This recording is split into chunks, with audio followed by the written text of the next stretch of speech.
Deep listening is something you can teach in 5, 10 minutes, but it takes a lifetime of practice. And it's about being self reflective. It's about being able to look at how we are listening and not be judgmental on ourselves. Deep listening invites more self reflection, and therefore, the information that you share is far more powerful and more authentic. If you only stay on the superficial, you never really understand what's bothering somebody. You never understand what's going wrong with a system because people don't feel safe enough to share. I used to often think that if I really listened to somebody with views I thought were abhorrent, that this would be a transgression of my own values. Like, why should I give them airtime, even just between the two of us? And I therefore avoided them, and I certainly wouldn't want to really deeply listen to them because I knew they were wrong already. But when we open ourselves up to other perspectives, Emily, I am so delighted to have you here today because we're going to talk about listening better, better connection, and really transforming our relationships through deep listening. Can you define deep listening for everybody? Because as they listen today, let's start with a little bit of a concept of deep listening and where this came from so we can actually build out our better relationships and our transformations today. well, the way that we normally listen is sort of lip service listening. It's performative. We go through the emotions and then we are preloading our verbal gun with ammunition, ready to tell the person what they really should be thinking. Or even worse, we interrupt because we're helpful. We're helping them complete their sentences, or we're so much better at articulating what they truly want to say. Or we try and cheer someone up and say, "Don't worry, I'm sure it's not that bad." Or even worse, and this is men more than women, we love to offer a solution because, after all, they're only telling us about their problems in order that we, in our benevolence, can help sort them out. Surprise, surprise, people do not feel heard. They feel used, they feel dismissed. And Martin Buber, the Jewish theologian, called this I it encounters, where we treat somebody as an object, somebody to extract value from.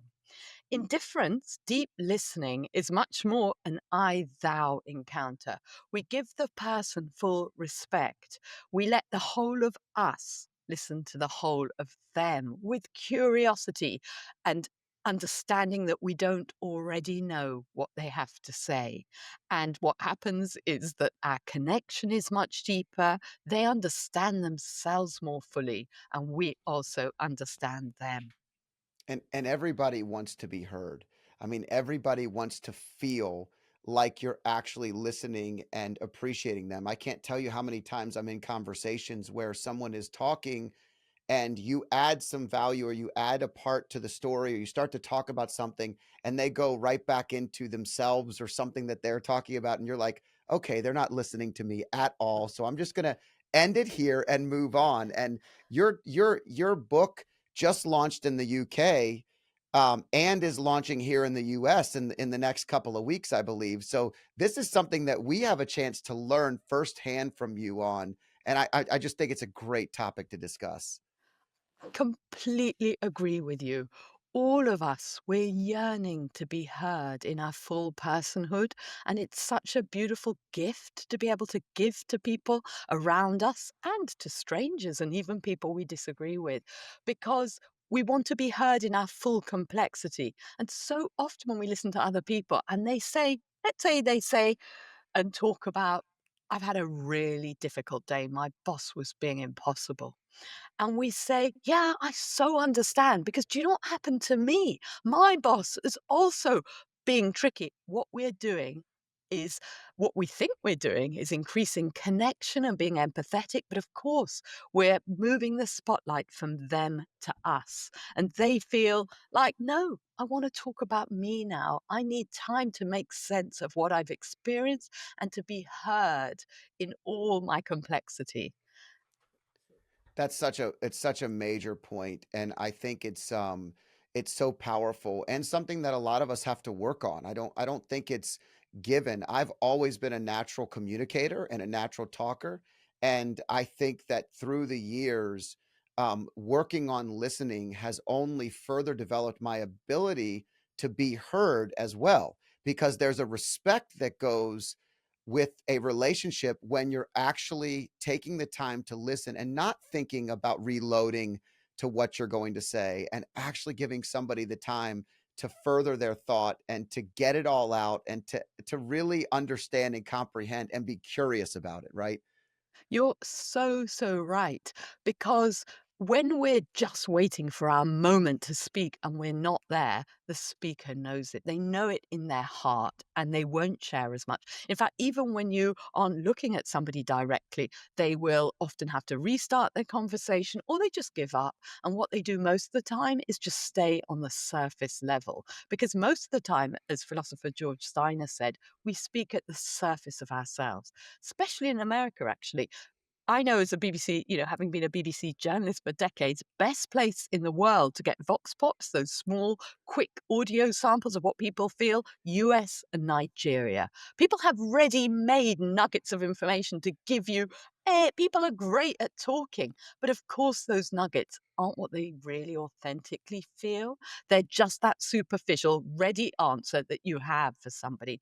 Deep listening invites more self-reflection, and therefore the information that you share is far more powerful and more authentic. And in a work context, for example, if you only stay on the superficial, you never really understand what's bothering somebody. You never understand what's going wrong with a system because people don't feel safe enough to share. And instead, you stay at that superficial level. You never hear the brilliant new ideas that people very, from different backgrounds or people who aren't extroverts, we don't get their ideas, and research evidences that when we do take the time to listen, when we use more silence, when we are genuinely curious, people are be able to, not only at work feel more incentivized, the bottom line increases and people, businesses and organizations do better, but people also feel more motivated because they feel more valued as a human being.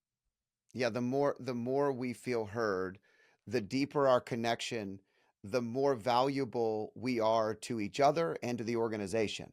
And so That's in quite right. it's so important, right? I mean, it's and I've heard you say curiosity multiple times. To me, it's probably one of the most important things that I think we've lost a little bit of our curiosity as so many people are less curious today. They're less interested in learning the whole picture and only the part that they want to hear or the part that they're trying to define for themselves or maybe their part. Mm. It's very, very true. And it's also because of time pressures. We've all got so much to juggle in our lives, and we're bombarded with an overplay of information that we're trying to make sense of. So we feel we need to be completely directed. We need to have our agenda, get the information we need out of a conversation. It's extractive. We're treating the person as an object, and we don't. That doesn't allow us to understand. It doesn't allow the person to think new thoughts that they never yet have. And I know from my work as an executive coach with leaders in the BBC and in many different corporations and organizations that when you do give people the space, they will create new understandings. They will even have a different sense of themselves. They make more, and there's other research which evidences that people are able to really make sense of good news. So it's not just about a good event, but they see themselves in a different light, and even bad news, that they don't just internalize it in a negative way, but can learn from it when they're deeply listened to. How easy is it to teach this? So it's something that I imagine you've obviously spent your life building this concept, developing it, and now taking it to the world with your newest book. Is it something that you're, confident that people can learn and they can get better at with some immediacy? Because, people have that immediate gratification mentality. I think that they're small elements, and I'm happy to talk through the 8 steps that you can incorporate very quickly. But deep listening is something you can teach in 5, 10 minutes, but it takes a lifetime of practice.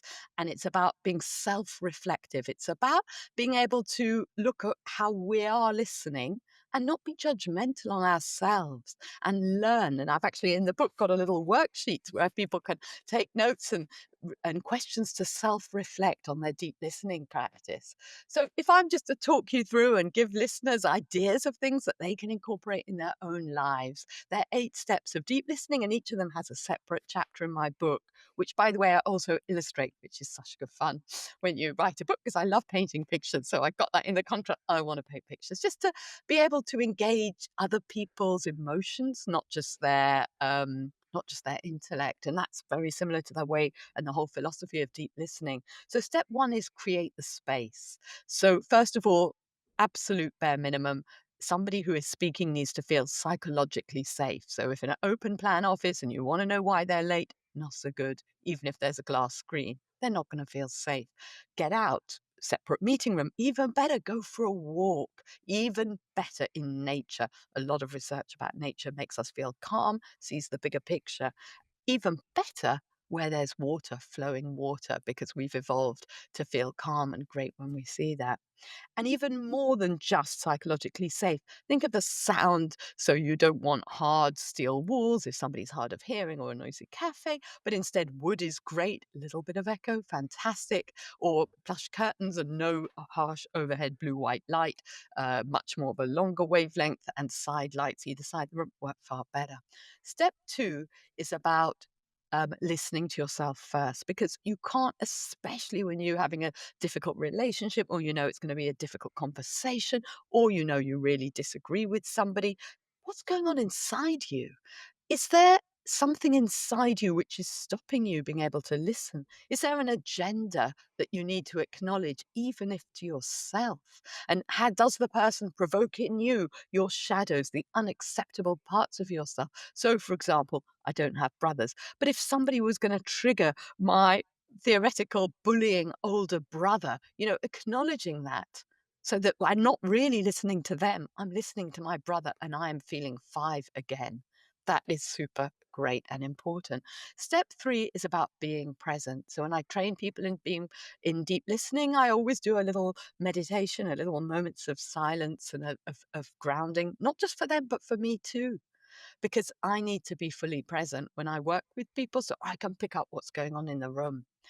And step 4 is curiosity. We've mentioned curiosity. And the reason curiosity is so great, it's about not assuming that we already know. And when we're curious and we find out new things, things that surprise us even, we then can develop empathy and even respect. Step 5 is about the gaze. So unless somebody is neurodiverse and doesn't like eye contact, or they're a First Nation elder, there is so much research about the power of looking somebody in the eye. But it's not a Foucault gaze. Talk about the French philosopher who talked about prison officers, prisoners having the gaze internalized, so they were subjected to the whole prison institution. It's a warm, empathetic gaze which invites the speaker to not only go to new places, but to think new thoughts. And step 6 is silence. It's having the courage to leave a pause. And I was working with some executives from Hollywood, and they said, "We don't do pause. We've got so much to do. We need to come up with a witty retort right now."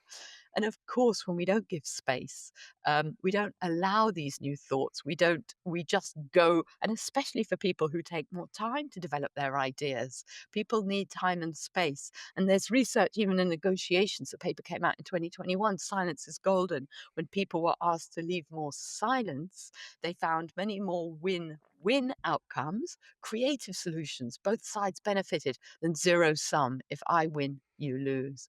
And step 7 is about reflecting back. And it's not just that. I don't know if you've been on an active listening course, you say, yeah, yeah, I get it, you're saying this. It's about true reflection of the very core of what somebody has said and what they've not said, and their emotions. And there's a lot of clues in the book of things to look out for to help you recognize what's really going on, in order for step 8 to go deeper, to really understand the person's deeper narrative, their motivations, their values. And you use you use your third ear, a term coined by a pupil, one of the first students of Sigmund Freud in Vienna, and he later became a psychoanalyst in the US, called Theodore Reich. And this third ear is like your intuition. It's your unconscious that you use to try and tap into what's really going on for your speaker. Yeah, that's powerful. So, for those of you that were writing this down, number one is we create space. Number two is listening to yourself first. Number three is be present. Number four is curiosity, no assumptions. Five is gaze, that warm and empathetic gaze. Six is silence, leaving space. Seven is reflecting back, and eight, that allows us to go deeper from there. And it's really a process. That's it's a great. I think it's really really good. There are some things on here over the course of hosting a podcast. So I would consider myself somebody that's always been a conversationalist and someone that enjoys listening and learning from other people. I'm highly curious. But in doing a podcast, you do a lot of pre research. And sometimes that pre research gives you an opinion of somebody that you're getting ready to interview. And it's often positive. Occasionally, it creates a little bit of maybe that big brother reference that you gave. And I have been the annoying, bullying big brother to my sister. So I do understand there's probably some growth there, but I was a big brother. The point is that I think one of the things I've really tried hard to do on this podcast is even when I don't agree with the premise or concept that someone's presenting, is I've tended to take a much more curious perspective to continue to learn and be open. And what tends to happen is those guests that maybe I went into not thinking were going to be great interviews, or maybe I would highly disagree and be uncomfortable, turn out to be the very people that are texting me afterwards that we should get a cup of coffee or connect because the conversation was so great. That's very, very beautiful. And that's what's so wonderful when we are able to engage and we feel that we give ourselves the permission to engage, especially when we think differently. Because I think I used to often think that if I really listened to somebody with views I thought were abhorrent, that this would be a transgression of my own values. Like, why should I give them airtime, even just between the two of us? And I therefore avoided them. And I certainly wouldn't want to really deeply listen to them because I knew they were wrong already. But when we open ourselves up to other perspectives, for the book, I did research around the world and I went to Japan to this a rock garden, a very famous rock garden in Kyoto where there's 15 rocks. And there's a terrace, and it was created many hundreds of years ago by a Buddhist monk. And if you sit on the terrace, on any position along the terrace, you can never see all 15 rocks. You always need to have the perspective of others to gain the truer picture. And I should add, by the way, just because I've been working on deep listening doesn't mean that I'm solved and sorted and a brilliant listener all the time, or in fact, much of the time. You can ask my kids, Mom, you're supposed to be a good listener. I bumped into a friend this morning and who'd been to my UK launch last night, and she was saying how lovely it was. And then she was trying to having me instructed her in deep listening at this launch event, trying to do deep listening. And I was thinking, oh, I'm just not in the mood. I'm like, want to go for a swim in the pond. And, You and weren't am I even being judged because I'm not being a good listener when I'm having this conversation? you weren't being present. You were Yeah, I struggling to was be present. not present. You're quite right. I was not present. I just needed to get into that pond. Yeah, but I think it's also natural. First of all, just because we talk about, we teach, we guide, or even we bring up subject matters that we want to learn more about and dive deep into, it doesn't mean that it creates an expert. It means that we're working hard and we're sharing what that is. My kids will often, if my wife and I are disagreeing about something, they will often say, "Oh, remember, dad's a relationship expert." And they laugh at me and make jokes about it, and I'm like, hey, let me tell you about relationships. They're going to hit bumps and we're going to disagree, and we're not always going to deliver the message the way that we want. But I would imagine that if we practice deep listening as couples, that this could be game changing for relationships. How do you see deep listening changing relationships? Yeah, it's absolutely true. And it does take that presence. So, for example, your partner comes home from work and you say, how was your day? And they go, yeah. And you say, "Do you know what?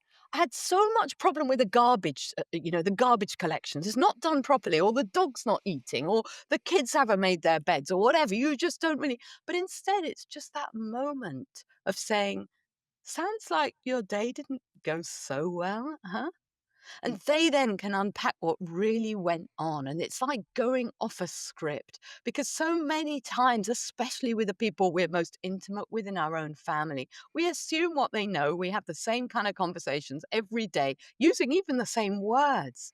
And deep listening allows you to break out of the script and have suddenly a more authentic conversation where there's more meaning and more vulnerability as well because you're being open to yourself and you're being open to what somebody else has to say. And I think with our kids, if they come home from school and you say, how was your day? And they went, I had a horrible day. The teacher just picked on me all the time. What do we say?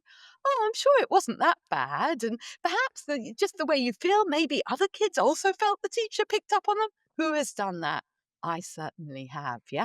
We don't want to stay with discomfort. We think our role, especially with our kids, is to cheer them up, make them happier. But instead, they leave feeling negated and unheard and frustrated without really knowing why. But instead, if we are brave enough to stay with the discomfort, so for example, my mother, who is 96 2 days ago, I was popping in to see her the other day, and she's got some dementia. And I sort of said to her, "How are you feeling?" She says, I'm not feeling so good.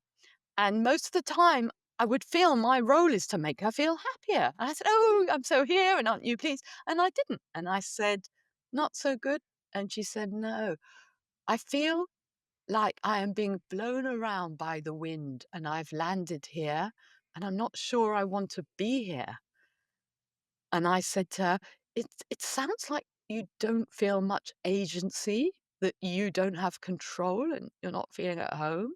And she said, "Yeah, it feels like I have no choice."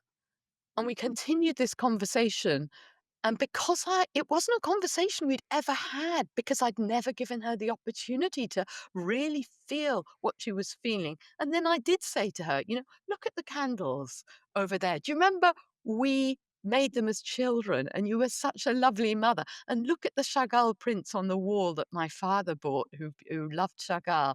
And I was explaining to her, because she doesn't come from the UK, all the things where she had been such a lovely mother. And then she said, "Yeah, and also I looked after my parents-in-law." And she'd never even she hasn't mentioned her parents-in-law for, like, 5 years, but somehow really being present and then circling back about the things that made her feel better was a way for her to feel heard, and she just changed her mood after that day. That's great. So you'll be able to take that same logic tonight when you make her dinner and she starts, you'll be able to go and maybe sometimes the other side is when we are tired and we are overwhelmed and we are working a ton, having that silence, that space, that presence allows us to rest a little bit. It allows us to really listen and rest our own minds and just be curious about someone else's perspective. Yeah, you're quite right. And when I've trained coaches around the world in deep listening, they said to me, it feels liberating. We no longer need to think about the next perfect question we're supposed to ask. And journalists, the same. We can just be present for what's going on with the other person. And it allows us to take a moment away from our obsession with our own issues to be with another person because it's not listening to, it's listening with. And that is it's a liberation, for ourselves, which is why when people actually practice, really great listening, they also improves their own mental health. Yeah, I think it's really powerful. It's also interesting because on this podcast, I've always wanted to come in with an open mind, and I've always wanted to allow the conversation to shift wherever it needs to go. And there may be some ideas or some things I want to talk about, but, I really wanna make sure that it goes number 1, it goes where it's important for the guests to be highlighted, you wanna give to them, so when you have a new book coming out, it's very important that we mention the new book and we discuss it in detail, but I also wanna naturally see where the conversation goes. It makes it so much more fun, and, if I over prepare, which I used to in the very beginning, then it's a little harder to allow for that open space. Yeah, you're quite right. And I even find when I'm being interviewed, if I've got very carefully scripted, like if I'm being live on a big show, It's never as good as when I can be present and be in the room, and that is so important. And I would say, by the way, that deep listening isn't just some personal shtick that I've evolved. When I was a couple of years ago at the BBC, we did a big project and we recruited 1,000 people in 100 countries. And the biggest represented countries were the UK, New Zealand, Malaysia, and Iran, because a mate of mine runs a BBC Persian service, so helped via telegram to get a lot of Iranians living in Iran to take part. And we conducted this research over 3 weeks, 2 hours a week. And it has just recently been published, the outcome, because we had a control group. Because I reached out to academics. I thought, I'm not doing such a big project without actually finding evidence to see if it works. And the evidence from the academics into deep listening approach found that when people were practicing deep listening, they felt much safer to express themselves and more understood. And we also found that people felt more open to re-examine their own attitudes, which is why other research also shows that people who are truly heard, they dial down their attitude extremity, which means they feel less strong about their perspective and more open to others. And they also felt more connected.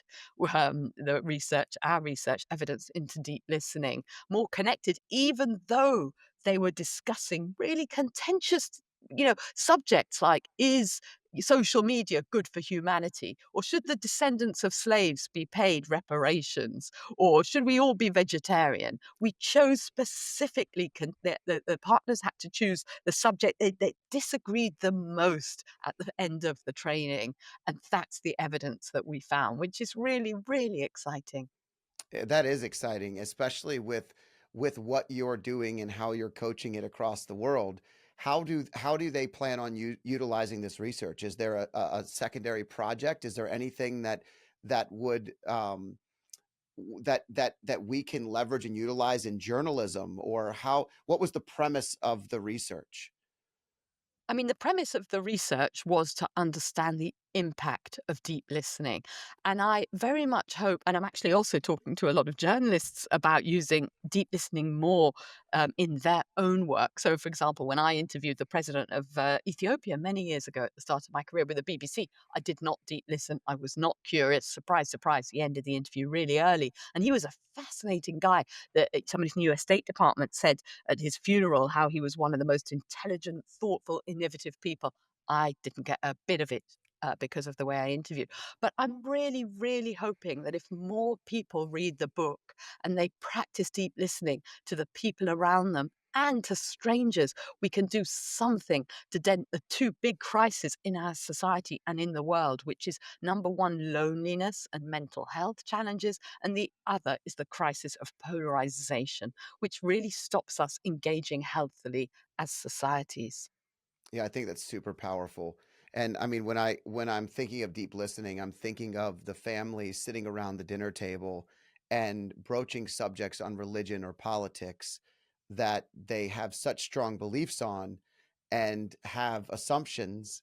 And it's very difficult to listen to the concept or the ideas of someone else that may differ from you. But the more curious, the more present, the safer the space is, the more of that deep listening someone's doing, the more families will feel connected and understood. Yeah, and it's so important because around the Thanksgiving table, when we invite extended family and friends, and I know how many Americans find this so challenging because they fear, because America has become very, very polarized in the political space, and they fear they even don't turn up because of their relatives who they feel have obnoxious opinions. And once we realize that deep listening does not mean agreement, so many more things become possible.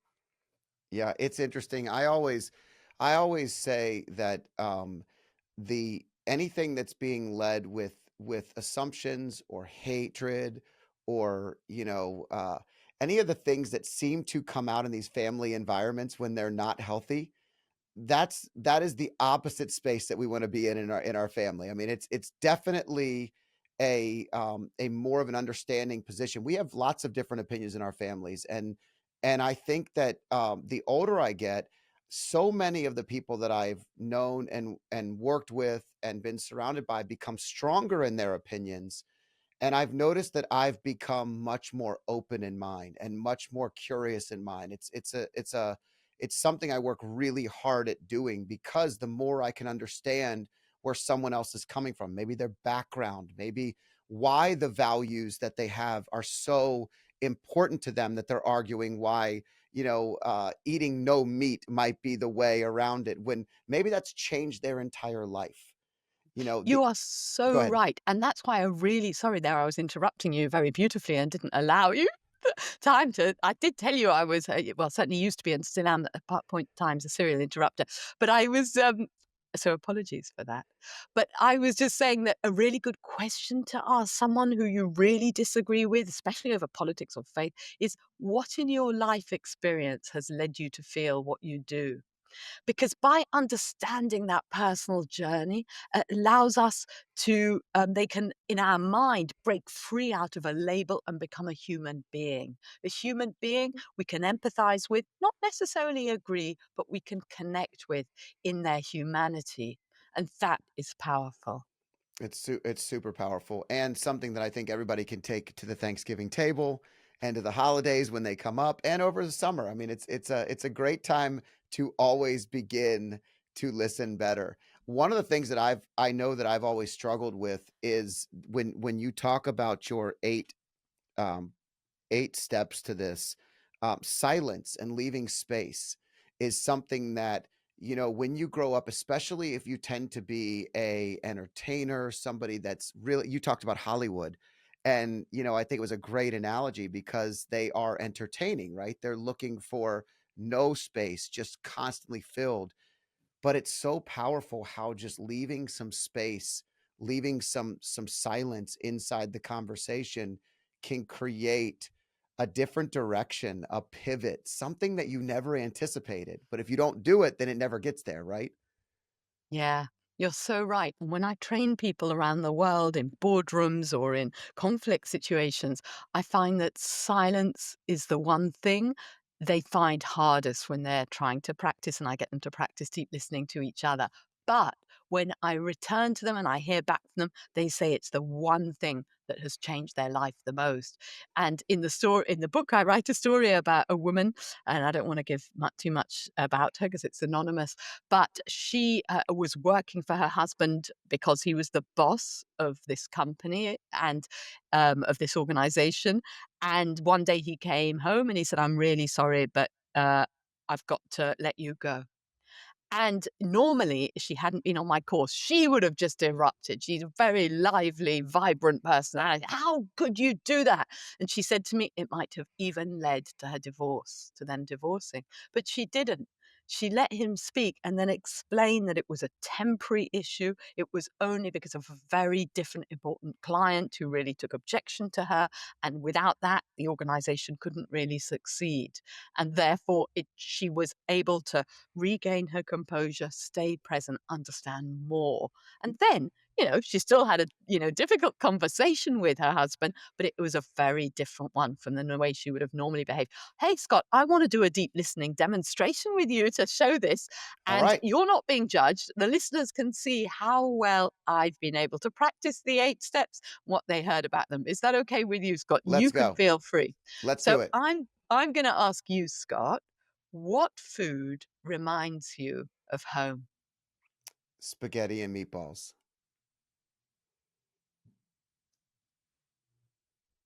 So it's spaghetti and meatballs, and you're feeling immediately you knew it. You feel good about it. Is that right? That is correct.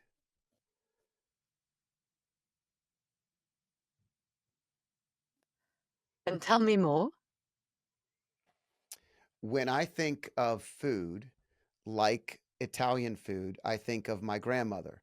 I think of sitting around the table as a child, the energy in the room, the love that went into not only making the food but serving the food. I think of her eating one small piece of meatball and me thinking she never eats, but then watching her cook and realizing she ate all the time. And then how that's gone into my own family and my own mother and my own spouse and my wife and how she takes care of our children in the same way. And so there's a warmth and a fullness that comes with something as simple as spaghetti and meatballs. So I'm hearing you say that your grandmother, creating Italian grandmother, creating the spaghetti and meatballs, it was a way of her nurturing and giving you love in some way.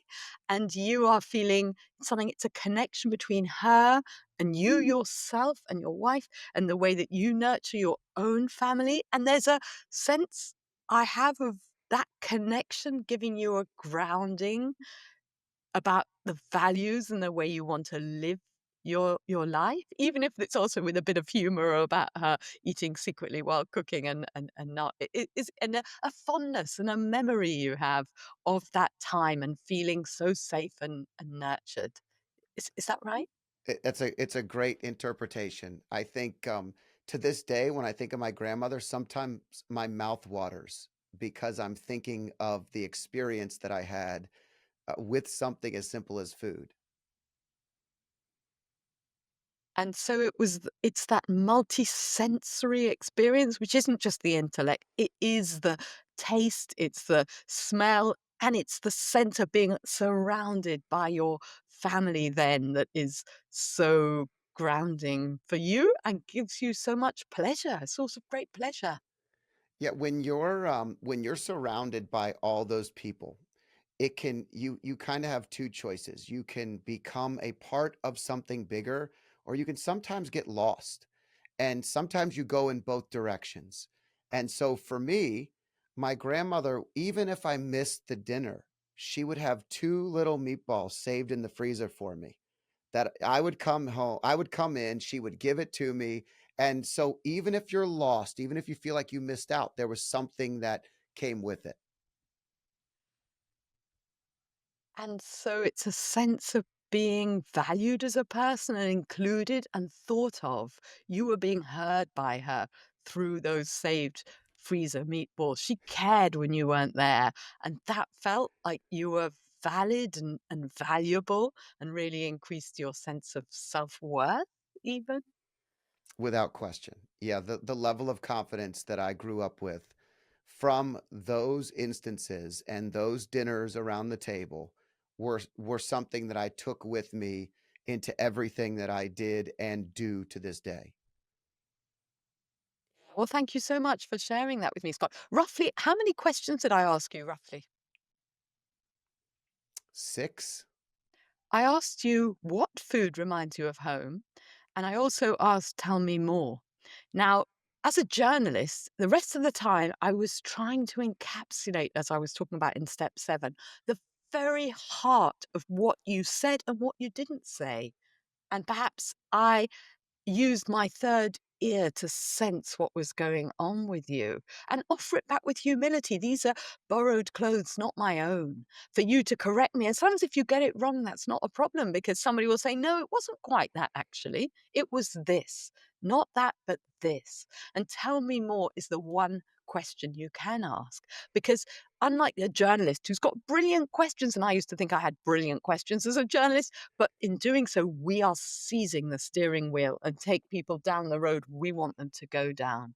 Whereas when we only reflect back authentically without manipulation or an agenda what we understand to be the essential essence for the speaker, they can take us down different avenues. Like in my mind, I was like curious, like, what kind of recipe? Was your grandma actually Italian? I had a sense maybe she was no longer alive, but I wasn't sure. There were so many questions I could have asked, but I would have never found out so much about you, Scott. And I feel I have a completely different understanding because I let you talk about what was important. And I also feel we're so much more connected because you've had a chance to share and I have a chance to understand you. I think it's a great example and it's very powerful. The simplicity of "Tell me more" is a great way. And obviously, I am giving our listeners a little bit more than I might have had we just met because it is a podcast and I want to make sure that we're sharing ourselves. But that authenticity and vulnerability is also something that builds depth and connects us on a deeper level, and that is how you build more connection, more better better friendships, better, relationships in general. You're quite right. And indeed, the Harvard study, the longest longitudinal study on human happiness, said it wasn't just more connections, it was more profound connections that brought happiness to people and a longer life physically and mentally a happier life. But I should say the vulnerability and trust you talk about can also be manipulated. And that's why I've got two chapters on the book about ethical boundaries. So if I'm in a work situation, for example, and I deep listen to you, I need to say at some point, "Whoa, whoa, whoa, are you sure you wanna continue?" Or, "Treat what you've shared with me with respect and with confidence unless you are happy for it to go further." And there's also boundaries about ourselves because you might tell me things I cannot bear, things that I cannot hold. And then again, we need to say, hearing that there's a lot of really difficult stuff going on for you right now, and at the same time, I'm finding that really hard myself. Maybe it's triggering stuff in myself. Perhaps can we have the conversation later? Or is there more support that you need from people who are more experienced professionals who can help you to unpack what's clearly been very traumatic for you? Yeah, that's a great reference, and these are all a part of the book. How has it been, just from a personal perspective, how has it been getting this out to the world? What does it It feel like? It just feels great, and especially last night, it was my, UK launch yesterday because, of course, when you write a book, it's really personal and you'll spend hours in the library and going and forward and all your images and all the parts and the research. And then the idea that other people, strangers even, will read the book and take it into their own lives and change the way they relate. And even last night at the book launch, getting people to practice it, seeing my friends who, I mean, so many different parts of my life and work life and school and university and, at King's College and at Oxford and all sorts of parts of my life and people from a lot of different backgrounds talk to strangers. And then they wouldn't stop the exercise. They continued having these profound encounters, felt hugely uplifting and exciting that you're unleashing other people to make this their own. And I say very clearly in the book, this is not a dogmatic, rules based approach. This is inspiration and ideas for people to take this into their own lives in a way that makes sense for them. I think people sometimes just need an excuse or a reason to want to go deeper with people. I think when you give them permission and you're able to actually, give them an exercise, some of the people you would think would never be interested are the ones that are most into it, and that's what it sounded like it was like for you last night. Yeah, it absolutely was. And I found that, when I train people around the world, I was just in Abu Dhabi last month at a culture summit. And, people who were kind of coming a bit skeptical and they shared that afterwards, like, I wasn't really sure. I kind of turned up here by mistake, And then when they have this conversation, somebody at Pearson said to me, I've shared something in 4 minutes to a colleague I have never told anyone in my whole life. And being able giving people the tools to be able to have these really profound connections feels really meaningful for me, that they are empowered. They don't have to, learn to be a full-scale therapist to be able to use some of these approaches. It's about democratizing what coaches and therapists and counselors and mediators do. So everybody can have an opportunity to listen more deeply to their most intimate family members, people in their community, at work, and indeed strangers, people, in the pharmacy. The other day, let me tell you a little story. I went to the pharmacy to pick up a prescription for my daughter, some drugs. And this is local, like just round the corner. And there was a lady sitting down on a plastic chair waiting for hers. And the pharmacist said, "So tell me, when was your daughter born?" And I said, "Oh, 3rd of July, 21." And she said to me, "Are you sure?" And I said, "Wait a minute. No, no. I mean, 3rd of July, 2001. She's 20, almost 24."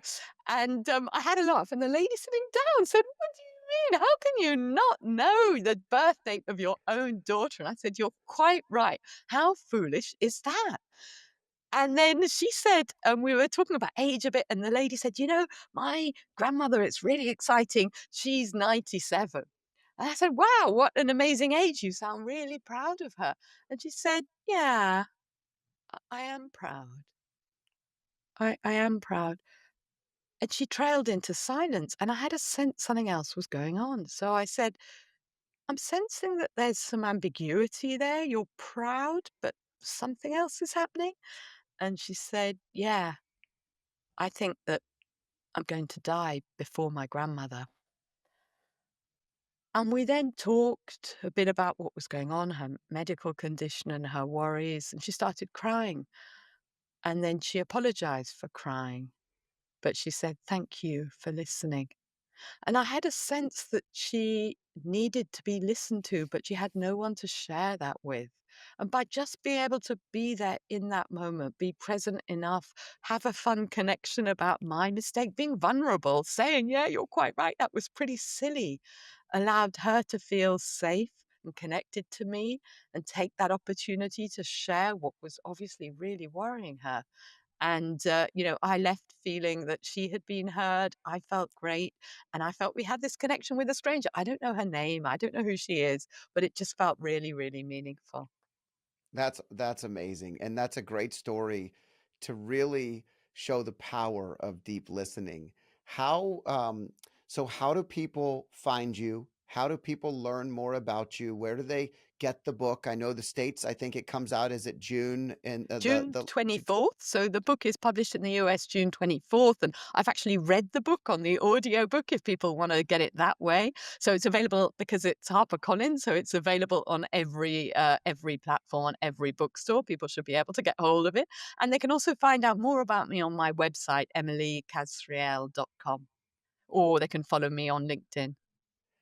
Well, it's been an honor to have this conversation with you and to learn about what you're doing. You have an important dinner and somebody that's worth listening to that's going to be downstairs shortly. So I will let you go. But thank you so much for joining me. And we look forward to sharing your message, sharing your book, and go pick it up, everybody. It's a great resource and something we all can get a little better at every day. Thank you so, so much, Scott. It's been so wonderful talking to you and listening to you and being listened to too. Well, I'm working on it. Thank you so much. I hope you enjoyed this podcast. If you liked it, there's more where this one came from. Click here and enjoy some more.